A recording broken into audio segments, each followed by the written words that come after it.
नमस्कार, मैं डॉक्टर विष्णु माने पिछले 5 साल से गर्भ संस्कार के ऊपर काम कर रहा हूँ। सच में ये विधि जो है, ये साइंटिफिक विधि है। एक माँ एज अ डिज़ाइनर अपने कोख में ही अपने संतान को बाई बर्थ जन्म के साथ में ही कैपेसिटीज़, स्वभाव, स्वरूप और संस्कारों का ये उपहार देती है। ये जो 9 महीने नेचर ने एक माँ को दिए हैं ना, वो एज अ डिज़ाइनर दिए हैं। लेकिन आज की जो कई सारी माएँ हैं, वो भूल चुकी है कि मुझे अपने कोख में ही संतान को बेहतर बनाना है।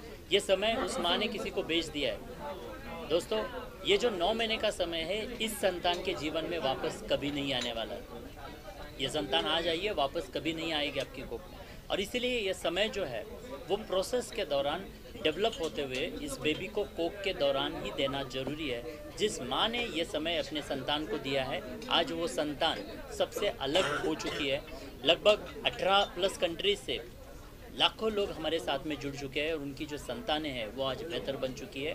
मात्र 3 महीने से लेकर 1.5 साल की उम्र तक संतानें हैं जिन्होंने वर्ल्ड रिकॉर्ड बनाए, वो बोल पा रहे। WHO का जो माइलस्टोन चार्ट है वो कई गुना पहले अचीव करते हुए हमें आज महसूस हो रहा है। सो सच में संतान जो है वो बाई चांस नहीं, बाई चॉइस होनी चाहिए। बाई चॉइस का मतलब है जागरूकता से प्रयास कर कर उस संतान को प्रोसेस के दौरान ही जीवन भर का ये उपहार देना है। कई बार गर्भ संस्कारों का नाम सुनने के बाद में लोगों को लगता है कोई रिलीजियस वर्क होगा, धार्मिक विधि होगा, पर ऐसा बिल्कुल भी नहीं है। आज हमारी इतनी बड़ी कम्युनिटी है, हर कास्ट से आज यहाँ पे लोग जुड़ चुकी है। कई सारी मुस्लिम मॉम है जो हमारे साथ में जुड़ चुकी है और मतलब सैकड़ों माएँ हैं जो अपने संतान को कोख में ही बेहतर बनाने के लिए प्रोसेस में आ चुकी है। और इसलिए मैं हर किसी को बताना चाहता हूँ, ये अपॉर्चुनिटी है। 9 महीने गर्भ संस्कार का मतलब क्या है? गर्भ संस्कार यानी उस हर एक गर्भवती माँ का पूरे 9 महीने के लिए happy, active, creative, energetic, peaceful, stable, positive और कंसिस्टेंट रहना, यानी गर्भ संस्कार होता है। जो माँ या जो माता पिता प्रेग्नेंट है या प्रेगनेंसी के लिए प्लान कर रहे हैं, उन सभी ने इस प्रोसेस को जान कर लेना जरूरी है। अगर आप इसे जानते तो शायद आप कर पाएंगे, जानेंगे नहीं तो पाने का सवाल ही नहीं है। कई बार लोगों को पता नहीं है कि प्रेगनेंसी में क्या करना है, मेंटली, इमोशनली कैसे रहना है। सिर्फ बेबी जो है वो सिर्फ शरीर से नहीं जन्म ले रहा है, वो शरीर के संग अंदरूनी कैपेसिटीज़ को लेकर आ रहा है। और इसलिए इन अंदरूनी कैपेसिटी के लिए आज देश भर में एक ही नाम है, वो है GSC यानी गर्भ संस्कार चैलेंज। क्यों? क्योंकि मेरा हर एक उस गर्भवती माँ के लिए चुनौती है।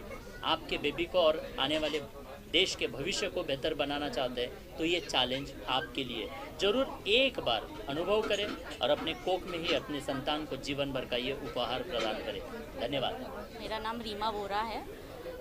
गर्भ संस्कार हमेशा से ही करना था, मतलब पहले से ही सोचा था कि जब भी हम बेबी करेंगे तो गर्भ संस्कार करना है, बट कैसे करना है, क्या करना है, कुछ आइडिया नहीं था। तो हम ऐसे ही वीडियोस देखते थे यूट्यूब पे, बट यूट्यूब पे से कुछ ऐसे प्रैक्टिकली नहीं था पॉसिबल, क्योंकि हम वो देख के 2 मिनट में वापस भूल जाते हैं। बट एक ऐसे फुल प्रूफ कुछ चाहिए था, तो गर्भ संस्कार challenge was a go to thing कि हमको ये करना है। और जैसे ही गर्भ संस्कार हमने लिया तो वो चैलेंज मतलब वो चैलेंज ही है। 9 मंथ्स हमको वो फॉलो करना पड़ता है। सर इतने स्ट्रिक्ट है और सर फॉलो अप हमेशा लेते रहते हैं कि आपने ये किया या नहीं। और कॉम्पिटिशन्स रहती है कि जैसे कि मम्मी का ऐसे मंथ वाइज चार्ट देते हैं सर, तो वो टिक करना है हमको कि हमने ये किया, आज ये किया, या आज ये मिस हो गया। तो वो पूरा एक ऐसे फॉलो अप रहता है और सर इतना मोटिवेट भी करते हैं, और सर की पूरी टीम कि कैसे करना है, क्या करना है, वो पूरा हमें एक्सप्लेन करते हैं। और it is a beautiful journey. अगर तुमको एक अच्छा बच्चा चाहिए मेंटली और फिज़िकली, और इवन एज अ मदर, कि हम लोग इतना स्ट्रेस लेते हैं, छोटी छोटी बातों का हम स्ट्रेस लेते हैं कि मेरे बच्चे को कैसे होगा, क्या होगा। तो गर्भ संस्कार चैलेंज हमेशा हैंडी आता है कि हम कुछ भी पूछे, कुछ भी करें, हमको आंसर मिल जाता है।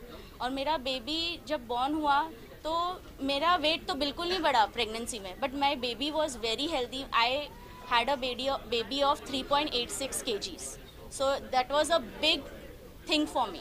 Thank you. श्रुति माने, मैं पुणे से हूँ और ये मेरा फर्स्ट बेबी है। मैंने GSC 8th मंथ में ज्वाइन किया था और अभी जो मैं देख रही हूँ समर्जित में जो चेंजेस है वो सेकेंड मंथ से ही मतलब ओम क्लियरली बोलता है, मतलब वो जो है सबके लिए ही शॉकिंग था।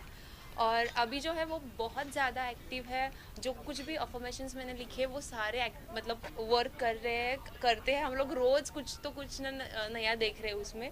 सो I am really grateful for GSE। Thank you. देखिए, हम डॉक्टर हैं, ठीक है, बट इसका मतलब ये नहीं है कि हम अपनी जो संस्कृति है इसमें मानते नहीं है। हमें बहुत अच्छे से पता है, पूरे भारत को पता है, अभिमन्यु की स्टोरी हमें बताने की ज़रूरत नहीं। तो ये तो हमें पुरातन से पता है कि गर्भ संस्कार नाम की चीज़ है, ठीक है। इसी वजह से हमने ये गर्भ संस्कार को चुना। और कोई आपको पूछना है मैडम? ये जो GSC है उसमें सबसे इम्पॉर्टेंट है अफर्मेशंस। तो अफर्मेशन में आप लिटरली अपने बेबी को डिज़ाइन कर सकते हैं कि मुझे अपना बेबी काम चाहिए, इंटेलिजेंट चाहिए, स्ट्रॉन्ग चाहिए।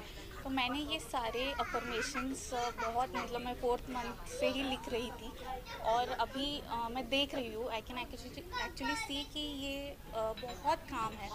और बाहर मैं जाती हूँ तो अभी जो ये टॉडलर एज है, बच्चे स्क्रीन से ज़्यादा अटैच रहते हैं या फिर क्रैंकी हो जाते हैं उनको जो ना मिले। बट ये बहुत शांत है, किसी के भी साथ बहुत ही इजीली ये एक्वेंट हो जाता है। और हमने उसको अभी ट्राई भी किया प्री स्कूल में। तो इससे बड़े जो बच्चे हैं वो रोते हैं, they are not able to adjust. और एंड वहाँ के जो टीचर्स हैं वो सरप्राइज़ हो गए कि ये फर्स्ट डे से ही उनके साथ अच्छे से एडजस्ट कर रहा है। तो ये सब मुझे लगता है कि GSC में मैंने जो अफर्मेशन प्रेगनेंसी के टाइम जो किए थे उसी का रिज़ल्ट है। आज ये मतलब जैसा मैंने चाहा वैसे मुझे मिला है। एक्चुअली आप जो गर्भ संस्कार कर रहे हैं, मेरे हिसाब से जैसे पहले स्टार्टिंग में सर ने बोला था, we should not focus on result. मेरे हिसाब से गर्भ संस्कार इसलिए नहीं करने चाहिए कि कल को बच्चा आएगा और पैदा होते ही हमारा नाम गिनीज बुक में आ जाएगा। गर्भ संस्कार इसलिए करना चाहिए कि उसमें कोई नेगेटिव थॉट्स ना जाए, नेगेटिव चीज़ें ना जाए। तो जो कुछ हम पॉजिटिव एटमॉस्फेयर रख सकते हैं वो रखने के लिए मेरे हिसाब से सबने गर्भ संस्कार करने चाहिए, ना कि कोई एकदम हमें कोई एक आउट ऑफ द वे कुछ बच्चा आ जाएगा और अचानक आते ही कोई वर्ल्ड रिकॉर्ड कर देगा। Thank you. तो गर्भ संस्कार तो पता ही था, लेकिन कौन सा करे इसमें थोड़ा प्रॉब्लम था। क्योंकि जब भी देखो कोई भी ऐड तो भगवान का ही ज़्यादा कुछ तो पूजा प्रार्थना रहती थी। लेकिन सर का जो वेबिनार देखा तो उसमें कुछ अलग दिखा और वो बच्चे की ब्रेन में ही 80% डेवलपमेंट होती है, वो सर से ही पता चला और उन्होंने गाइडेंस अच्छे से दिया, इसलिए किया। और इसमें ऐसे अलग से चेंजेस दिखते हैं, मतलब अभी से ये इसका लेफ्ट और राइट दोनों ब्रेन डेवलप है ऐसा लगता है, क्योंकि ये दोनों हाथ से काम करता है। ऐसे जो होते हैं जिनका सिर्फ राइट ही डेवलप होता है वो एक ही हाथ से करेंगे। और इसका थॉट प्रोसेस भी अलग है बाकी बच्चों से, क्योंकि स्कूल में भी इसको इसके ही सर्टिफिकेट में अभी आया है कि एक्सीलेंट पार्टिसिपेशन इन क्लास।